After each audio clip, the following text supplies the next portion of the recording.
My name's Willy Korn. I'm the quarterback's coach and co-offensive coordinator at Liberty University, and this is the Fans View podcast.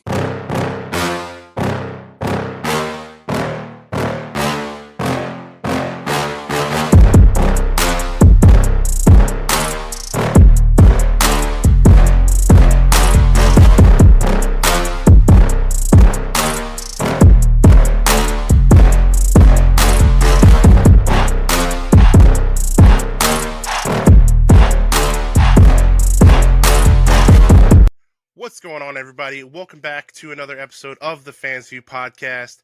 This week, I tell you guys I'm excited for my guest every week, but if you guys only knew the backstory to this one, today's guest is someone I consider a friend, as well as someone I've always admired, not only as a football player and a coach, but always as a man, whether it was his time as a Clemson Tiger, as a North Greenville Crusader, a national champion North Greenville Crusader, or one of his coaching stops so far in his ascension up the coaching ranks.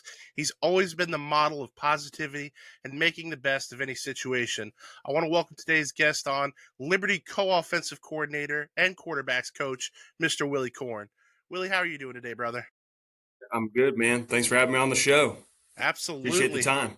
Of course, man. Who would have thought some Clemson fan rushing the field for the backup quarterback, 15 years ago would turn into a friendship. Here we are in 2025. There weren't many, so I appreciate it. That's why it's so memorable. That's a lie. That's a lie, people. He's way too humble. Will, let's start at the beginning, man. What first drew you to the game of football, growing up in South Carolina? Man, I got to tell you, I did not enjoy football at the beginning. I had humbling beginnings when I started. When I first started playing in Little League, I was bigger than all the other kids, so I was playing offensive line, and I wasn't very good at it. I was a backup center, and so I was not crazy about the sport of football at first, and wasn't good at it. And didn't really enjoy it. Really gravitated more towards baseball. My dad was a baseball coach and played it, so that was kind of something that we did and enjoyed together. I was always a pitcher. So eventually, I guess it wasn't until when I was in sixth grade, I got the chance to, one of the rec league coaches figured out that I could throw a little bit and pitch, so I got a chance to move to quarterback. And sixth grade Little League football, it ain't like you're throwing it 30 times a game. It's like a couple dump passes and that's it. But that's what started it, and really enjoyed it okay. But once I got to middle school, that's when we moved to Duncan, South Carolina, and I was in a zone to be able to go to Burns High School, and so I was at DR Hill Middle School, and that was during the times of when Bobby Bentley was the head high school coach there at Burns, and so it was a great program, it was a great community, and that's where I really fell in love with the sport and fell in love with the position.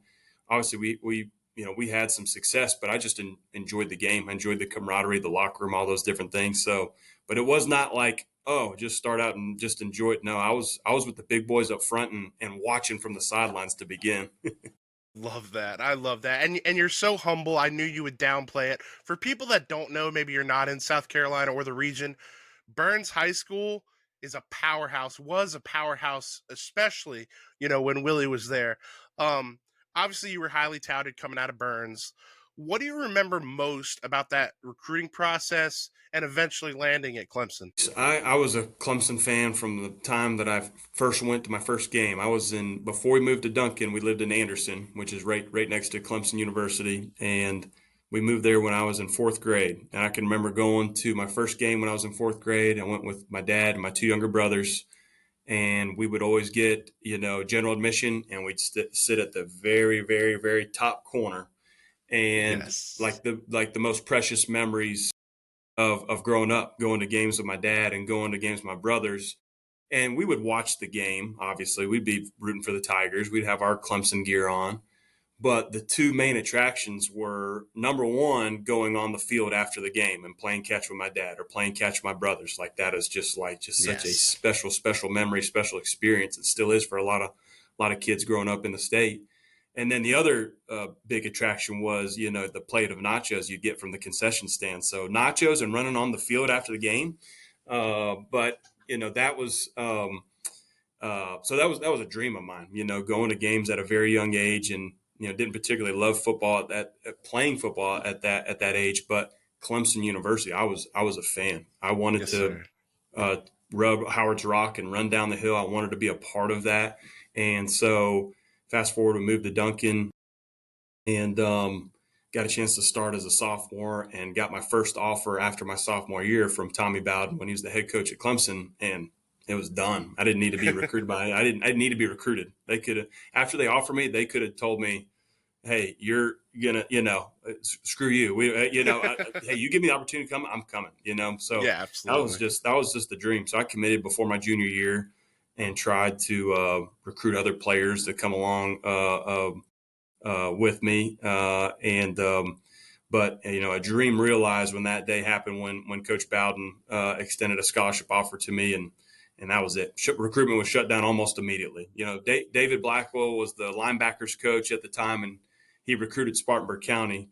So he touts that he recruited me. He literally could have never called me, could have never written me a letter, could have never anything, and I still would have shown up when I was supposed to show up. So that was just me. I love the place, I love the tradition, and wanted to be a part of it.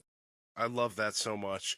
And let's talk a little bit. Obviously, we're going to get to, you've got such a career built for yourself so far, but just to talk a little bit about your time at Clemson, what was it like? You said you were a diehard Tiger fan.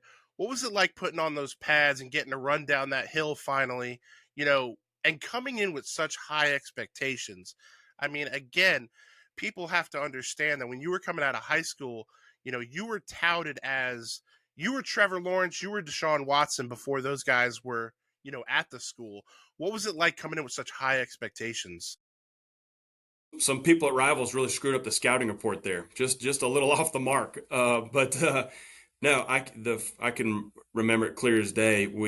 My first home game that I got to go out in Death Valley, we played against Florida State at night, and the view that you have when you come out of the bus and you get to the top of the hill.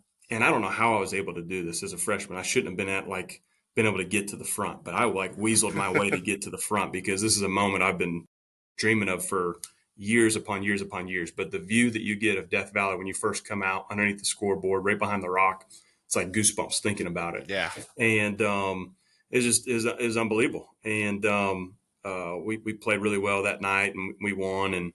And obviously my playing career didn't go the way that I wanted it to go, but I'm sure we'll get into that a little bit later on. But those years and being a part of the university, being a part of Coach Sweeney was the receivers coach with my freshman year, and then year 2 becomes the interim head coach, and then year 3 is the full-time head coach. So I was there at the beginning stages of what Coach Sweeney has built Clemson into what it is now. But I'll never forget that first time running down the hill, and you hear so many horror stories of people. It's flat, it's going downhill, and then it gets flat, and then it goes down again. So you kind of get prepped on don't fall down, don't break a leg when you're going down the hill. So thankfully was able to not record any injuries during that. But I'll never forget that moment running down the hill, night game, Florida State. Place is rocking. It's unbelievable. Doesn't get any better than that. Does not get any better. You kind of talked about it a little bit. Injuries, obviously played a huge role in your playing career. How did you handle, the mental and emotional challenges that kind of came with that? Well, I don't think I handled it great at times, because I just, you talk about what people had expectations for you. Nobody's expectations for myself were higher than my own. Yeah. And so it had nothing to do with, not proving people right, proving people wrong. Like I had very high expectations of myself when I got there, and I didn't handle that great. I mean, I think anybody that's, you're 18, 19, 20 years old and you're going through, like looking back on it now, like you're like, man, what a blessing just to be able to be in that position. But when you're in the fire and you're fighting for the starting job and you want to be the guy out there, sometimes those priorities kind of get a little bit clouded, and it's okay to desire and want those things. You should work your tail off for everything that you want. But when those goals and those dreams aren't met, man, it can be really, really disappointing. And it was definitely a struggle. I had great teammates. We had, some tremendous, great moments during my time there. But man, I dealt with a lot of frustration just because couldn't play the way I wanted to play because my arm was never the same after I tore my labrum, fractured my collarbone one year. So those injuries, man, they were really frustrating to go through because you weren't the same player, and I knew it, even though I wasn't ready to admit it at that point. You still think that I can still do this, but I wasn't the same guy. So it was frustrating, but I had a great sports system. I had great teammates around me, helped me fight through those days. But I think looking back, I think I would tell a younger version of myself to, hey, it's okay to desire and work your tail off, but also make sure you don't forget to enjoy the ride. Even though you might not be, doing the things you want to be able to do on the field, don't forget to enjoy it, because this is a special, special time in your life. And I'm proud to be an alumni. I got my degree from there, and that was important to me because, again, it started as a 10-year-old kid in fourth grade going to games, and that dream was realized getting that degree. But yeah, it's a challenge, but I think it better prepared me for my career as a coach. And I didn't know at the time that I wanted to get into coaching.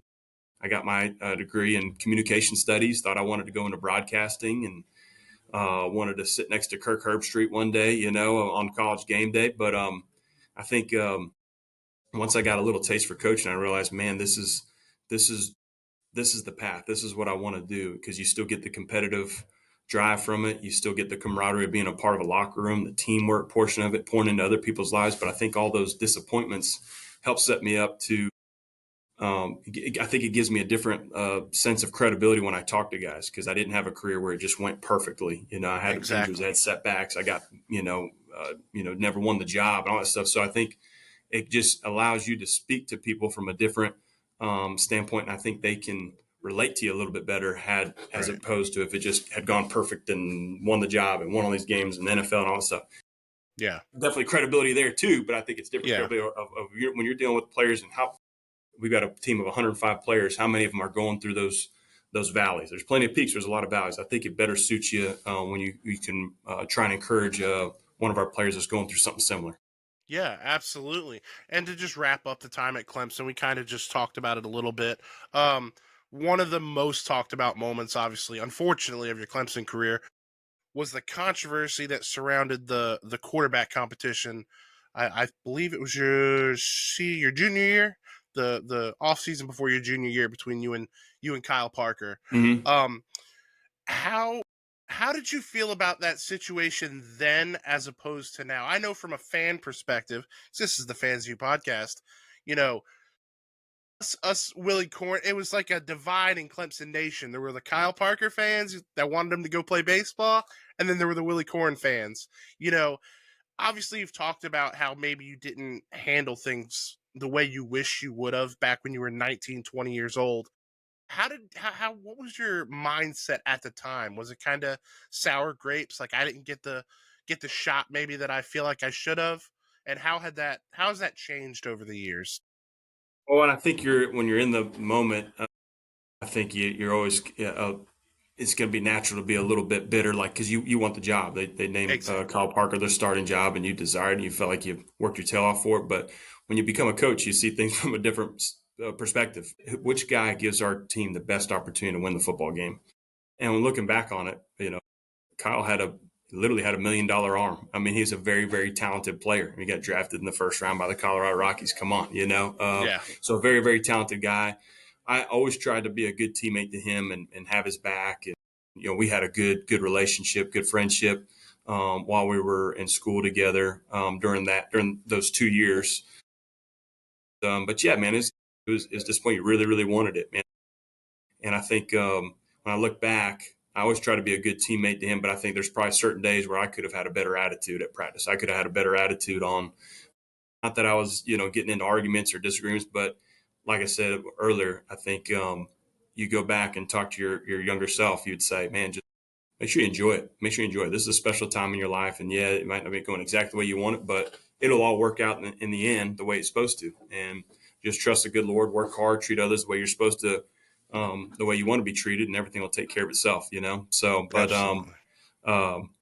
but there were some really, really cool moments during that year, getting, being a part of a team that got Clemson back to its first ACC championship game. And we didn't beat Georgia Tech that night, but there was, Foundation it'd be was nice. laid, It for would sure. have been nice to be handing the football to CJ Spiller, but watching from the sideline and watching him do what he did was pretty dang cool too. So a spectacular football player. Absolutely. That's underselling it for sure. How hard was it to make the decision? Obviously, you end up leaving at the end of your junior year. You stop off at Marshall before, North Greenville becomes your home. How hard was it to leave the program?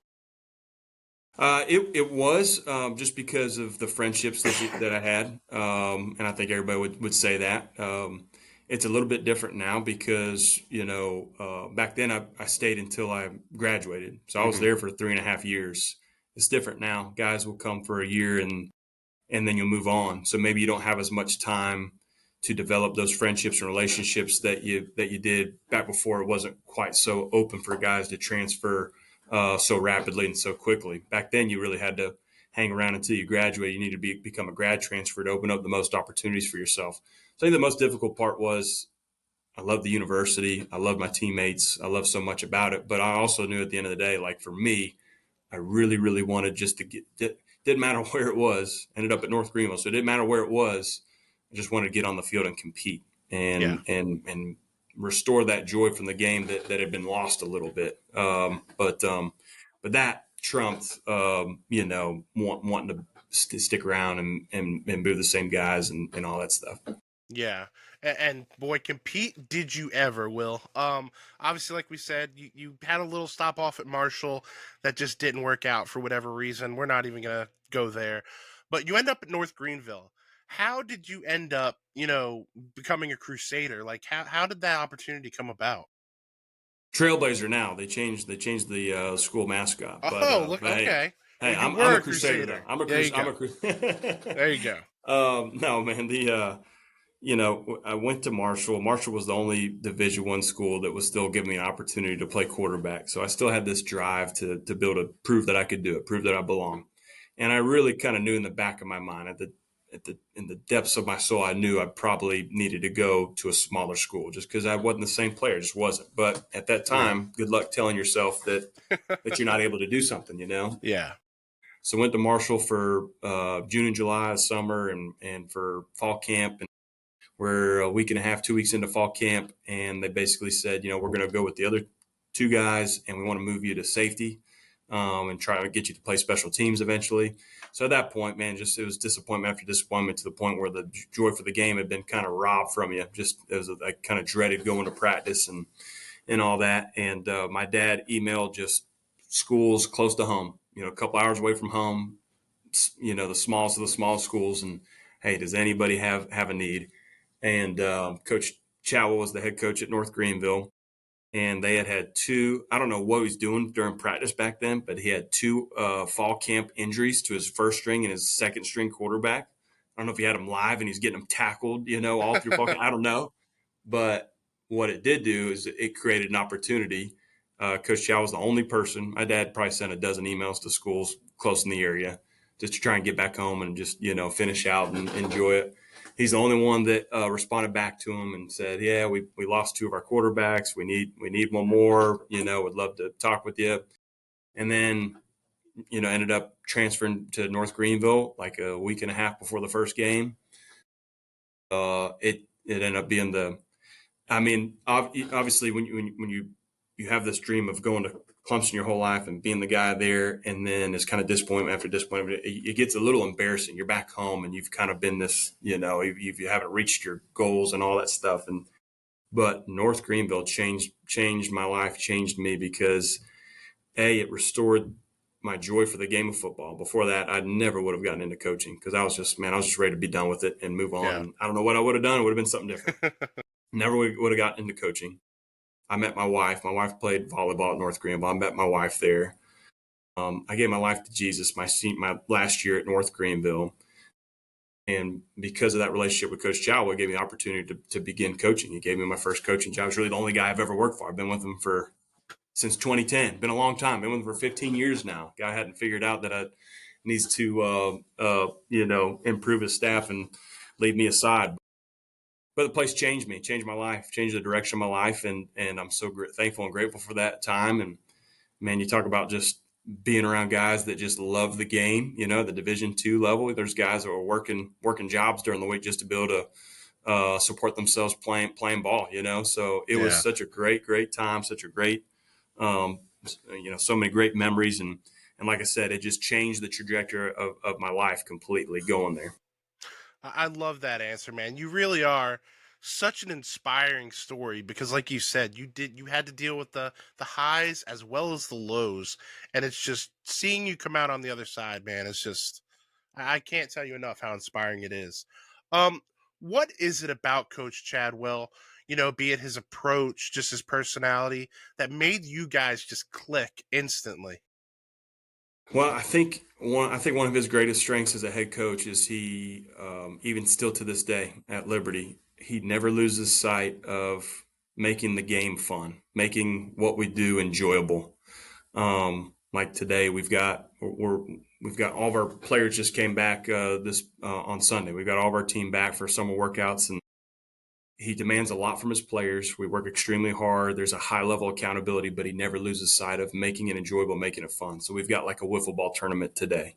Next Wednesday, there will be like a kickball tournament. So just stuff like that. I can remember when we were coaching at Coastal Carolina, at Charleston Southern, and we're about to play Coastal Carolina. They were a top 10 team in the country. Kind of noticed that some of the players were kind of like a little nervous preparing, just didn't have a great week of preparation.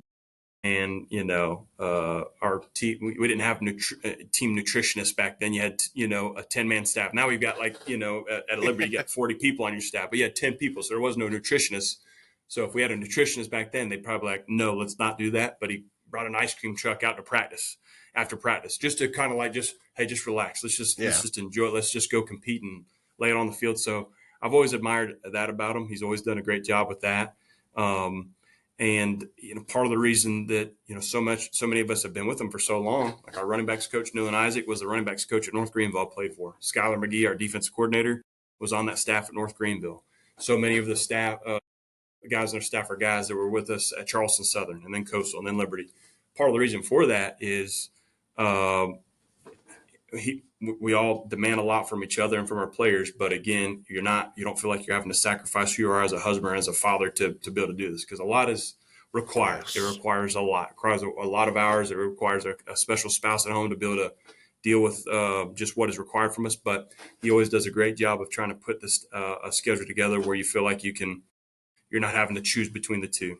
Now, Obviously, the hours aren't going to be equal during the season. It requires what it requires and all that stuff, but he really tries to put together a schedule and an environment that you want to be a part of, and you feel like your opinions matter, and you have ownership, and so I think that's why staff retention has been so good for us.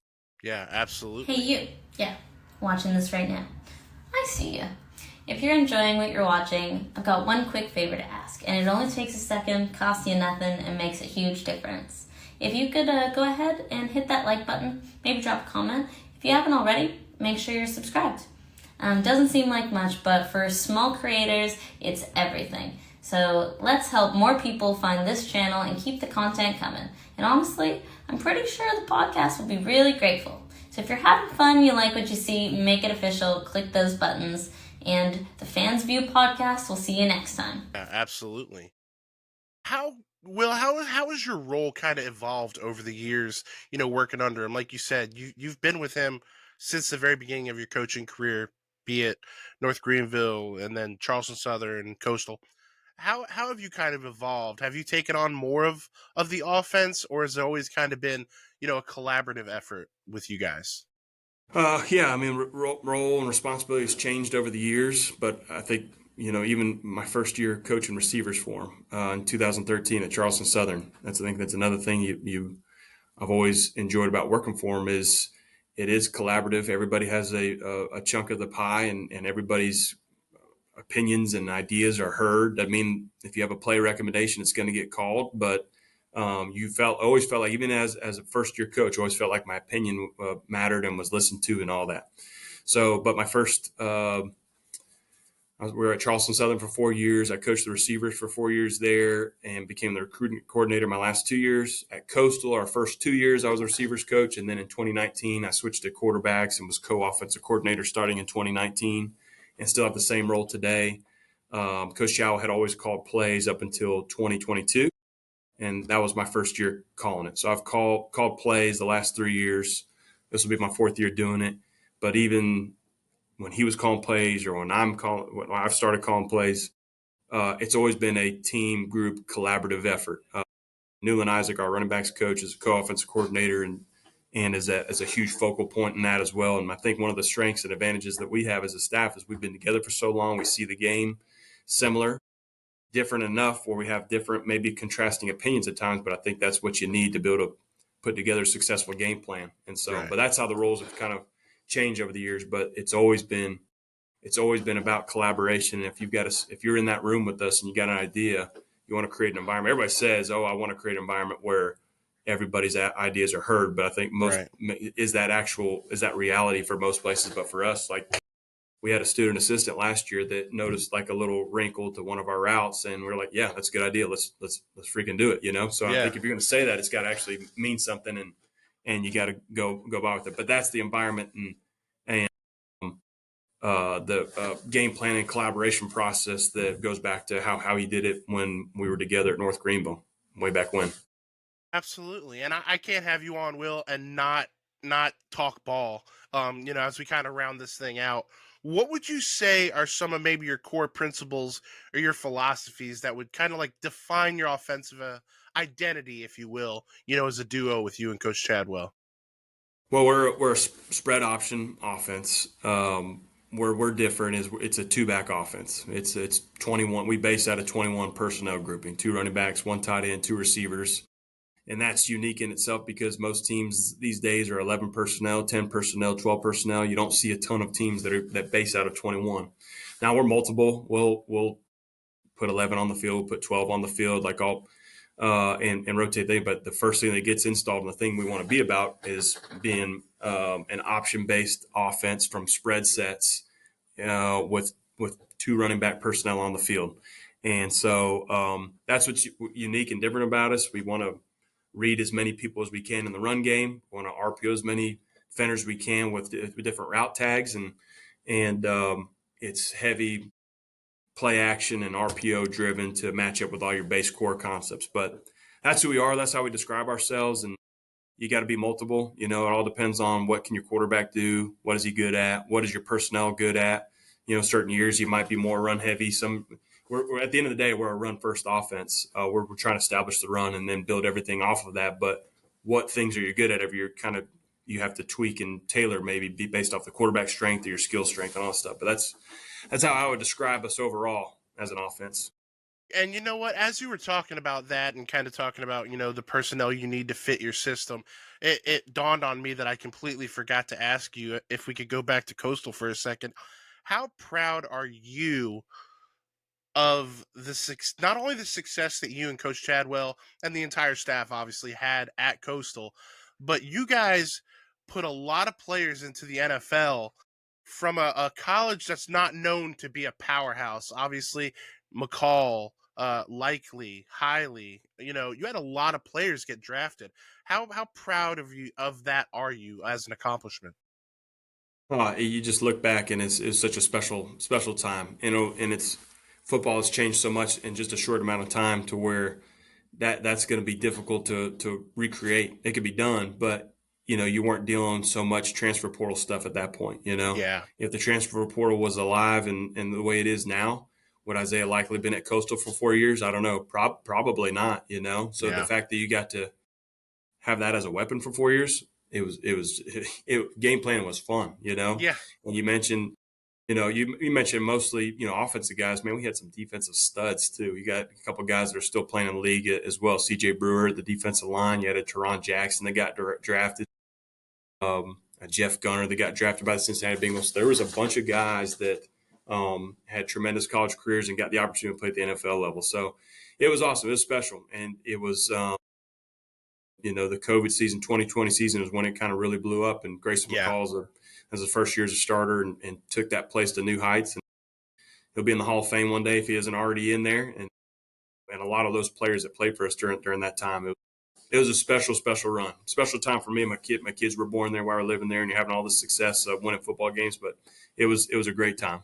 Yeah, it was a good time to be in Conway, South Carolina. Not that there's a lot of bad times to be in Conway, but for sure, I couldn't let you go without getting that in there. But back to Liberty. Obviously, you guys had an explosive offense again last year. Um, what what do you consider success at this level? Obviously, you're at Liberty. You're not at a Clemson, an Alabama, a blue blood, and we live in the age of NIL, and like you said, the transfer portal, where these kids are here today, gone tomorrow. How hard is it to kind of keep up with the Joneses in that sense? Well, I think like we've already mentioned, the football is different now than it was 4 years ago, and I think one of the things we've always really loved and enjoyed as a staff is building great cultures, building great locker rooms. We feel like we've had great players, obviously, and there's been plenty of talent, but talent doesn't equal winning football games, and talent doesn't equal, having an environment that you enjoy coming to every single day. I think it just becomes more challenging now because we've really prided ourselves on developing players, and it just becomes a lot more challenging. You're going to get most of the time at the group of five level, you're going to get a player that you still need to continue developing, whether in the weight room or you see something in a guy that fits your system specifically, and maybe that guy doesn't fit other systems. And so can you hold on to that guy for 4 years? If he comes and plays as a redshirt freshman or a freshman or sophomore, it becomes difficult, and so but that's just how it is. You don't take it personal. If a guy has an opportunity to go and do something, we just try to make that decision as difficult as we can for them, and hopefully we're able to do that. And we feel like retention wise, we've been pretty solid. Now it's just going to be tough to hold on to your best player every year because, the Power Fives are looking down and seeing who's all conference, who's this, who's that, and giving them opportunities to go. And so that's just kind of part of it. You got to deal with it. You got to be prepared. And if you, go palms up and complain about it, then you're going to be left in the dust and you're not going to be prepared for the next season. So you're constantly having to do that. So, but it becomes even more. It's always been important to us to have great camaraderie within our locker room. And that's always something that's been important to us. But now even more so, you have to be very, very diligent about that as soon as you get them on campus and try to build that, because you don't have a bunch of guys that have been together for 4 or 5 years. You're 30, 40 new guys every team, every spring. We just added 15 more for the summer. So, that's just part of it, and adapt or you'll get left in the dust. I know that's right. And I would expect nothing less than that positive answer from you. Again, we're going to take this thing home here, but I can't let you out of here without asking. Obviously, the quarterback position to you specifically, it has a special place in your heart. What do you look for in a quarterback, here at Liberty to run your system? Is there some tangible traits that you're looking for? Yeah, there's a lot of things. I think first their skill set has to fit. We need a mobile quarterback. Doesn't mean you have to run a 4.3, but you got to be able to move. And really, for us, it's not your top speed. It's not your 40-yard dash time. That's great, but it's really more so your initial burst. So you got to be able to move to be able to fit the run game. From a quarterback standpoint, obviously you got to be able to make the throws. You can evaluate that on tape. You're going to go and watch that person see the ball come out of his hands. But a couple of things that are really, really important to us that we really evaluate really closely is, and I used to laugh at Coach Chadwell when he talked about it, but he's right. And it's really something that we evaluate very closely with quarterbacks is with what we do offensively. All of your run game is option-based, where that quarterback has to make decisions on being able to hand it or pull it and keep it, or hand it and pull it and throw it. So we talk at length, and we record when we go and watch these guys practice, and we see what other sports they play to see if it coincides with how quick their hands are, hand quickness. Everybody talks about foot quickness. That's important, obviously. But for quarterback in our system, you have to have really, really quick hands. So we evaluate that. Decision-making, how quick are decisions being made on tape, on your game field. And then a big thing is just your pocket awareness, your pocket mobility.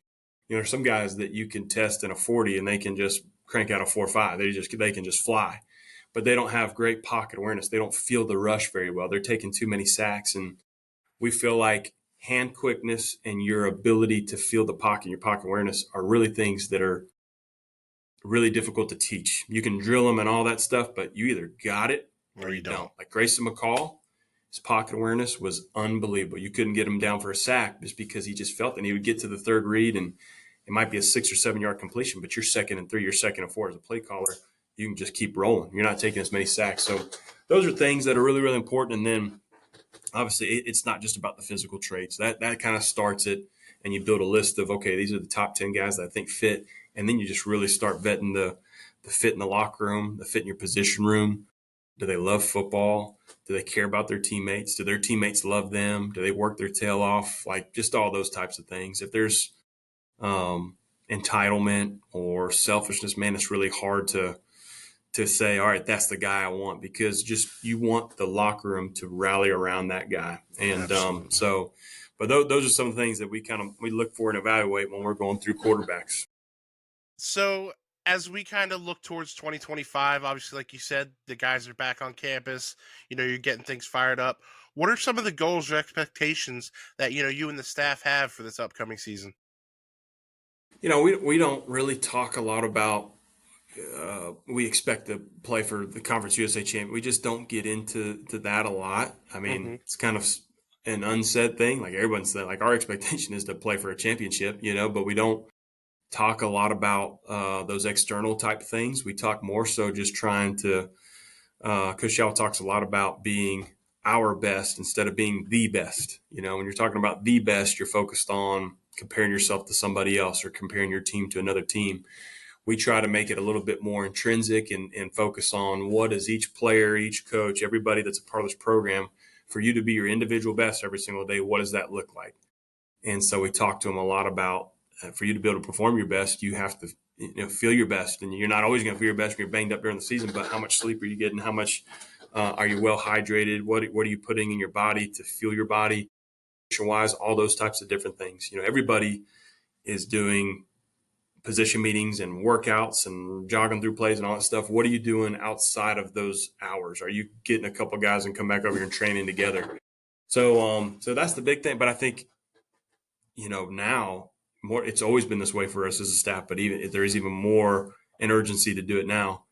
You have to create connection and camaraderie within your locker room. There's so many new guys that join your team every year because football's changed. So if you neglect that, good luck. I hope you have enough talent, but very rarely do you. There's 1% of teams that have enough talent that they can just go out and not maybe be the most tight-knit group and go out there and do it. Maybe zero. Maybe, there has to be that. There has to be connection. And it's one thing we're really excited about this team.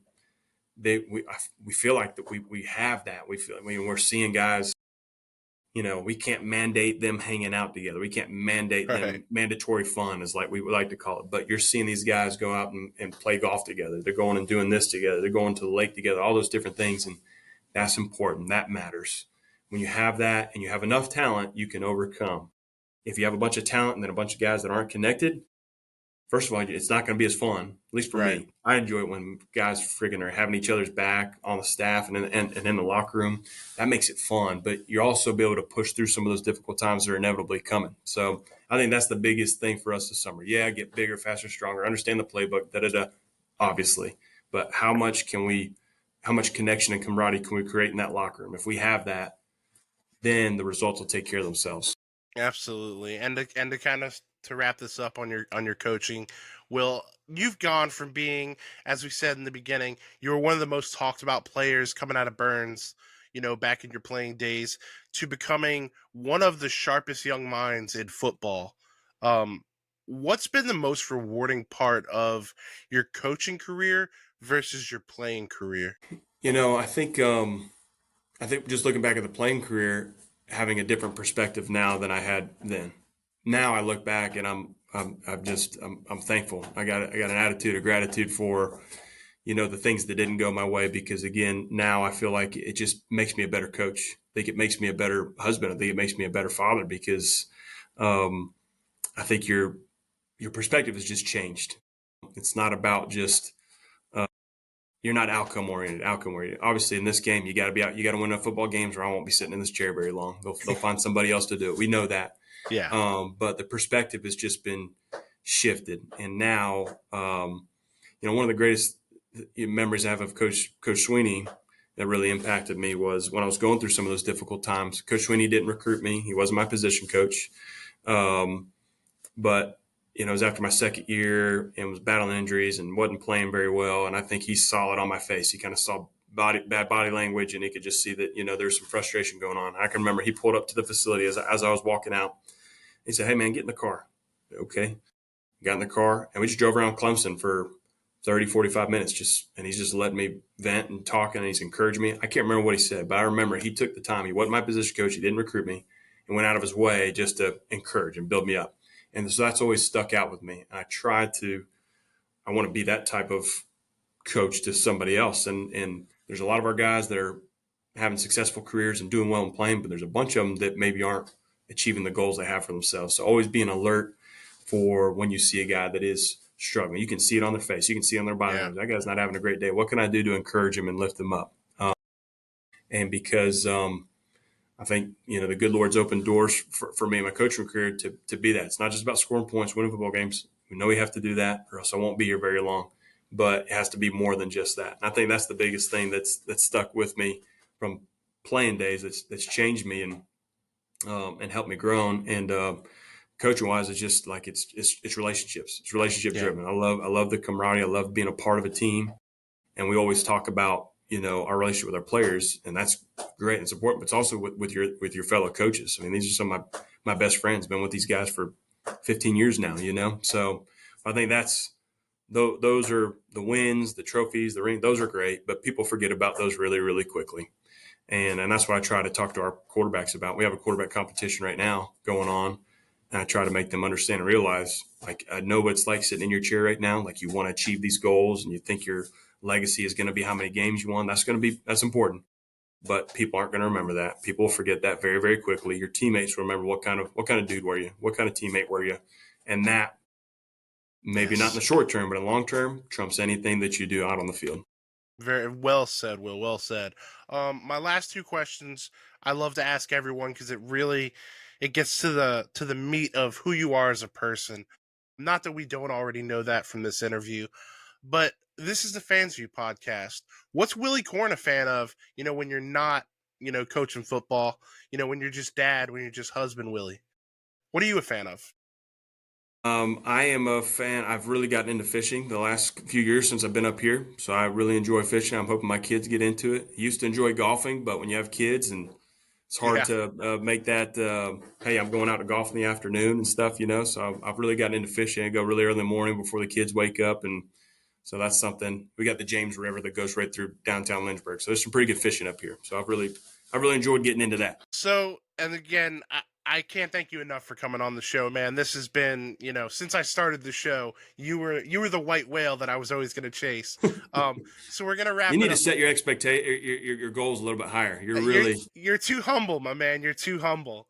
But we're going to finish it with this, Will. What does success mean to you at this stage of your career, of your life? Obviously, you're a husband and a father on top of being a football coach. What does success mean to you? Well, I think most people would evaluate it based off the scoreboard and how many wins you have, but that matters to me, but not it doesn't trump being the type of husband that I want to be and the father that I want to be. So I think it's really challenging in this in the coaching space to be able to turn your brain off from football. When you get back home, sometimes especially during the season, you're thinking, okay, pulling into the driveway and you're thinking, okay, 3rd and 10, what call are we going to? How are we going to handle this edge pressure that they've got built in? But I think success to me is being elite at both and not sacrificing one over the other. The hours won't be equal, but we can go undefeated for 10 years in a row. But if I have a crappy relationship with my kids or a crappy relationship with my wife, then it's not worth it. It's not worth it at all. So I think the challenge is, I think most people would say that. But what tangible steps are you taking to ensure that? And I think as best as you can, it's a challenge. You got to turn that brain off. When I'm home, I'm there. A lot of the guys get frustrated with me up here because when you call me when I'm at home, my phone's usually in a different room and I don't pick up and I call you the next day. You've probably dealt with it because you've messaged me a couple of times about doing this, and I take too long to get back. When I'm home, I'm home and I'm present. And I think that's a challenge. I'm not saying I'm perfect at it, but that's what I always try to challenge myself of when I'm there and I'm going to make the most of it. And so success to me is being elite in both categories, not one over the other. I love that, man. As a fellow father, of course, too, that really resonates with me. Whether you're a football coach or you're a wastewater operator like I am, I think that's the best piece of advice to give someone is when you're home, you're home. Leave leave work at work. No doubt. Will, again, man, thank you so much for your time. We've went so far over what I thought we were going to. You've been so gracious with your time. I know you're a busy man. Where are we opening up the season? Come August, come September. We got Maine at home. It's the due date of our third child. So, I might be on call that day. We'll see. Hopefully she gets here a little bit earlier before the first game, but we'll figure it out. I love that for you, man. Congratulations, obviously. Good luck in the 2025 season. Obviously, I'm a Tiger. I had to wear the orange Fans View podcast merch today. So as long as you guys aren't playing Clemson, I'm a Liberty Flames fan as well. You got to pick us up as your number 2 team. That's it. You're the 1B. Come on, don't undersell yourself. There you go. I appreciate it, Jared. Will, thank you so much for your time, brother, and maybe we'll have you on again down the road, brother. Sounds good. I appreciate it, man. Thank you so much. Guys, make sure to go support Willy. Go support the Liberty Flames. Check them out on ESPN. They'll be on there plenty this year, I'm sure. And most importantly, as I tell you every week, don't forget, call your mom. If you haven't liked or subscribed, you're going to be joking me.